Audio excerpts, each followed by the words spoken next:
মুহতারাম হাজরিন, হযরত ঈসা আলাইহিস সালাতু ওয়াস সালামের অনুসারী যারা আছে, খ্রিস্টান যারা আছে, তারা হযরত ঈসা আলাইহিস সালাতু ওয়াস সালামের জন্মকে কেন্দ্র করে ঈসা আলাইহিস সালাতু ওয়াস সালামের জন্ম ইতিহাস ঐতিহ্যকে ধরে রাখার জন্য তারা একটা সাল নির্ধারণ করেছে, যেটাকে আমরা খ্রিস্টাব্দ বলি। একটা ক্যালেন্ডার তারা বের করেছে, যেটার সম্পর্ক সূর্যের সাথে। তাদের আরো বহু পূর্বে একটা জাতি ছিল এই পৃথিবীর মধ্যে, যে জাতিকে বলা হতো পেগান জাতি। কি জাতি? পেগান জাতি। পেগান মানে কি? পেগান হচ্ছে যারা প্রকৃতির পূজা করে। প্রকৃতি মনে করেন গাছের পূজা করে, সূর্যের পূজা করে, মূর্তির পূজা করে, যেটাকেই পায় সেটাকে তারা পূজা করে। মোট কথা প্রাকৃতিক পূজারী, প্রকৃতিকে যারা পূজা করে। তো খ্রিস্টানদের আরো বহু পূর্বে পেগান একটা জাতি ছিল, এই জাতি প্রকৃতির পূজা করত। তো তারা সর্বপ্রথম কোনো একটা বৎসরের শুরুকে উদযাপন করার যেই রীতি তারা চালু করেছিল। পেগান জাতি যারা, তারা একটা বছর শেষ হলে, নতুন বছর শুরু হলে এই যে উদযাপন করা, আনন্দ উৎসব করা, আনন্দ মিছিল করা, এগুলো পেগান জাতি যারা, তারা সর্বপ্রথম চালু করেছিল। এরপর পারস্যের যে সমস্ত সম্রাট ছিল, পারস্যের মধ্যে এই বছরের যে উদযাপন 31st নাইট, এটাকে তারা বৈধতা দেয় এবং তারা এটার নাম দেয় নাওরুজ। কি নাম দেয়? নাওরুজ। নাও মানে হচ্ছে নতুন, আর রোজ মানে হচ্ছে দিন, মানে নতুন দিনকে উদযাপন করো। এটা পারস্যের সম্রাট দেয়। এরপর পারস্যের পরে রোম সম্রাট যারা ছিল, রোমের যে সমস্ত খ্রিস্টানরা ছিল, তারা আসার পরে এটাকে আরো এক ধাপ এগিয়ে নিয়ে যায়। তারা বছরের এই দিনটাকে, বছরের প্রথম দিনটাকে তারা পালন করে। এবং কিভাবে তারা উদযাপন করে এই দিনটাকে?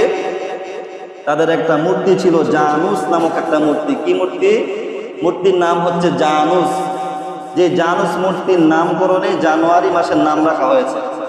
আপনারা গুগলে সার্চ দিলে দেখে ফেলবেন ইতিহাস ইউটিউবের মধ্যে। তো এই জানুস মূর্তির উপাসনা খ্রিস্টানরা করত। জানুস মূর্তির দুইটা দিক ছিল, একটা ছিল সামনের দিকে, আরেকটা ছিল পিছনের দিকে। জানুস মূর্তির চেহারা কয়টা ছিল? দুইটা ছিল।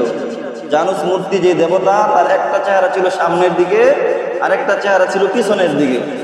তো খ্রিস্টানরা যারা এই জানুস মূর্তির ইবাদত করত, মূর্তি পূজারী যারা ছিল ওই সময়ের, তাদের ধারণা ছিল ওই যে জানুস মূর্তি, তার সামনের দিকে যদি কেউ ইবাদত করে, তার সামনের দিকে যদি কেউ পূজা করে, অর্চনা করে, তাহলে তার সামনের বছরটা, নতুন বছর যেটা শুরু হবে, এই বছরটা অনেক বেশি ভালো যাবে।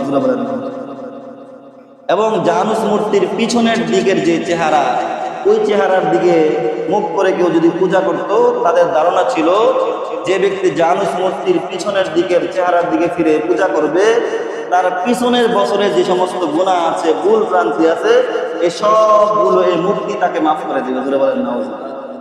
এটা ছিল তাদের ধারণা। এই ধারণা থেকে তারা সর্বপ্রথম এই যে বৎসর উদযাপন করা, 31st নাইট করা, খ্রিস্টান এবং অগ্নি পূজারী যারা ছিল, তারা সর্বপ্রথম এর মাধ্যমে, মূর্তি পূজার মাধ্যমে এই 31st নাইটের উদ্বোধন তারা করে।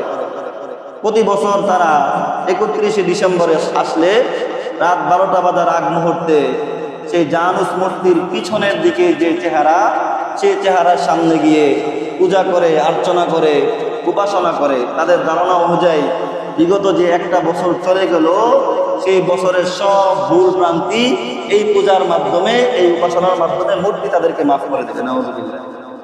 ঠিক যখন 31শে ডিসেম্বর রাত 12টা বেজে যায়, তখন তারা পিছন থেকে সামনের দিকে চলে আসে।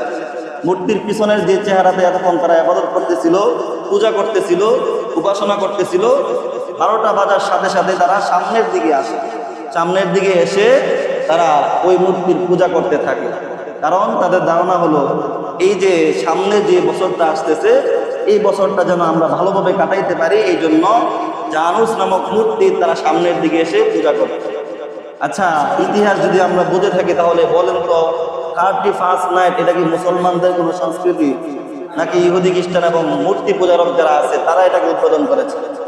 মূর্তি পূজারক যারা আছে, মূর্তি পূজারী যারা ছিল, দেবতাকে যারা পূজা করত, তারা মূলত 31st নাইট, বছরের প্রথম দিনকে উদযাপন করার যে রীতি, তারাই মূলত উদ্বোধন করেছে।